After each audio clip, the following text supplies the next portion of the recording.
El grito. Y Jesús, dando un gran grito, expiró.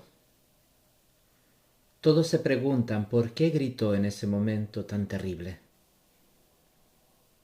Debía ser al contrario, debía estar contento. Todo estaba acabado, todo hecho, consumado. Su pasión se había cerrado, su encarnación estaba concluida, hecha. La redención estaba consumada, hecha. Ya solo le faltaba la formalidad, para él lo era, de morir. En este instante él tenía que estar contento. Todos se preguntan por qué gritó entonces, precisamente en el momento en el que empezaba a terminar. Solo uno lo supo, solo uno. Tenía la mano apoyada en el árbol y contemplaba el Calvario desde lejos. Miraba hacia allí, pero no porque esperase nada nuevo. Miraba sin mirar, como se mira y se vive cuando no se tiene ninguna esperanza. No tenía prisa. Había tenido una especie de nerviosismo cuando ató la cuerda a un árbol. Ahora ya no. Ni tenía prisa por morir, ni un especial afán por dilatarlo. El tiempo ya no contaba. Se sentía fuera de él. Lo único que experimentaba era una pequeña especie de alegría al imaginarse la cara de los que, horas más tarde, le iban a encontrar colgado. Quizá esta noche se hablaría más de él que de Jesús. Era una victoria bien pobre, pero al fin y al cabo era una forma de victoria. Lo tranquilizaba un poco.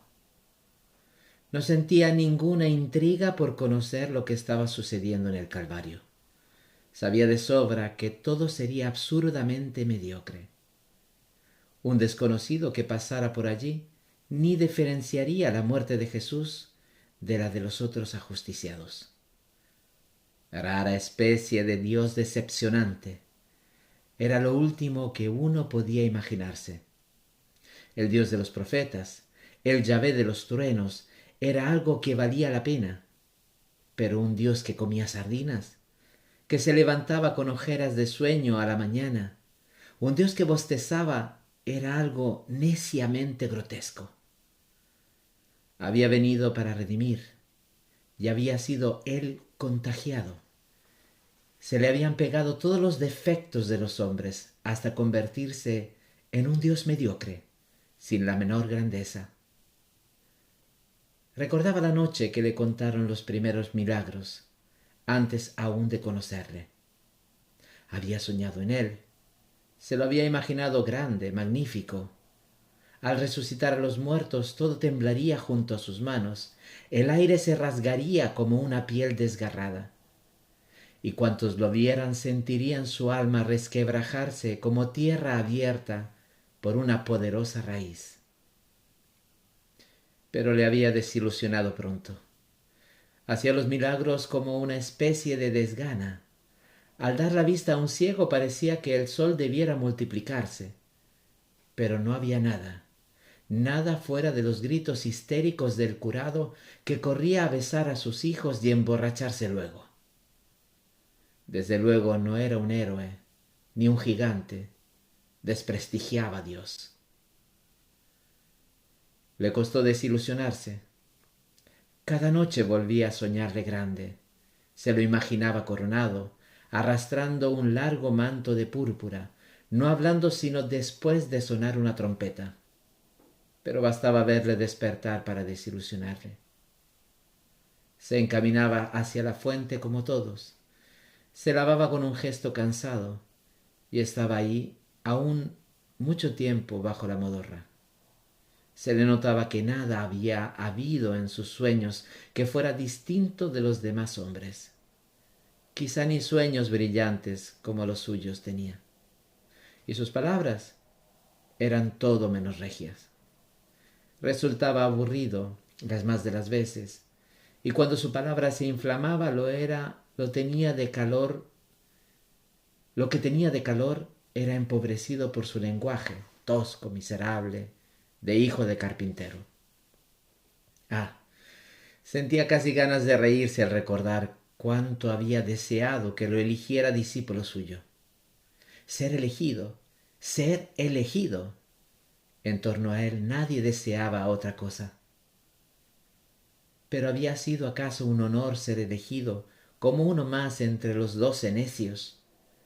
Decididamente amaba la mediocridad. Del hombre le interesaba lo más burdo, el corazón. El pensamiento era para él una especie de lujo innecesario e inmerecido. ¿Qué buscaban los suyos sino una raquítica fidelidad?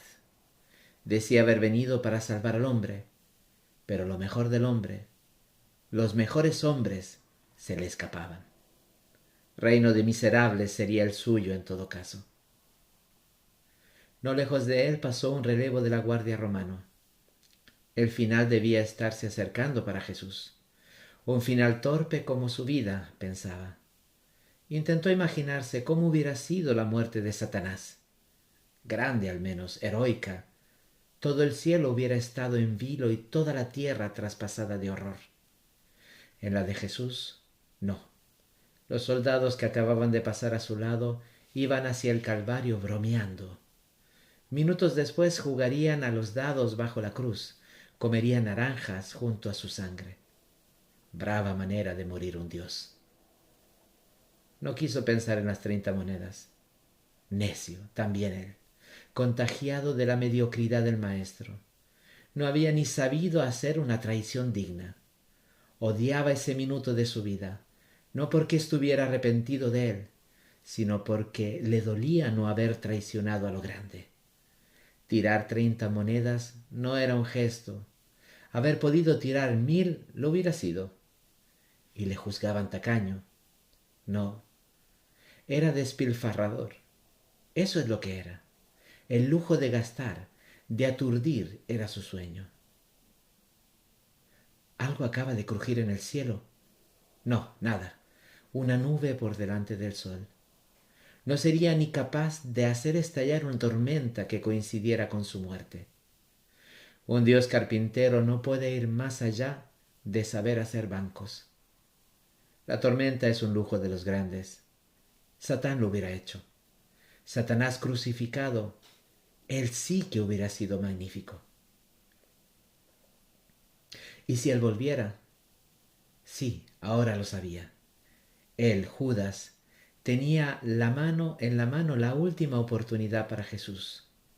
Él podía obligarle a ser Dios hasta el fondo. Iría al Calvario, subiría lento hacia la cruz, mirándole, retándole.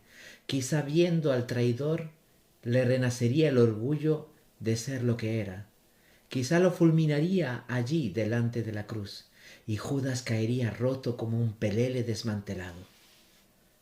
Era una buena muerte aquella, destrozada en las manos de un Dios agonizante, una buena muerte de la que se hablaría por los siglos de los siglos. Soltó la cuerda, y ésta quedó colgando oscilante como un ahorcado. Dio 2 pasos en dirección al Calvario.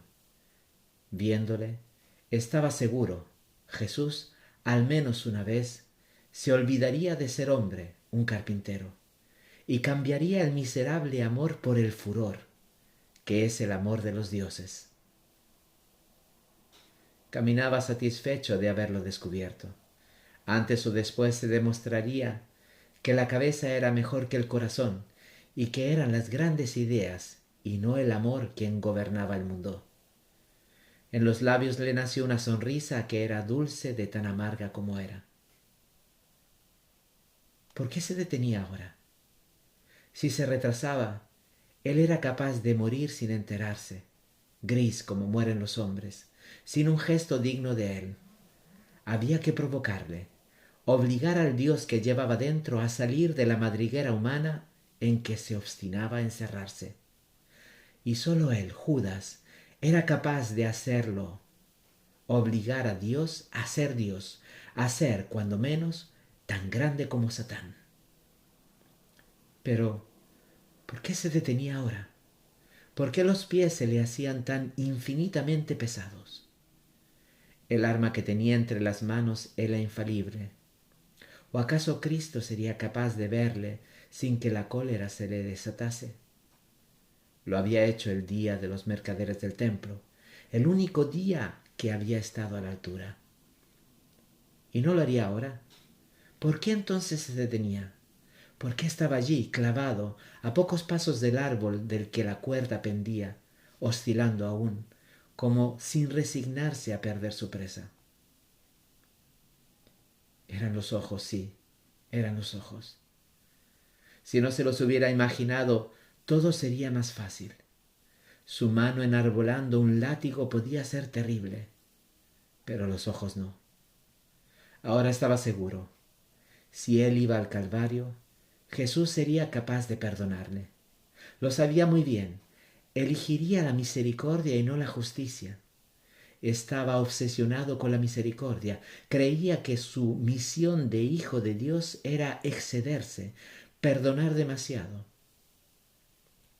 Y no sabía que al hacerlo se reblandecía, se convertía en un Dios sin clase, sin garra, dulce, sentimental.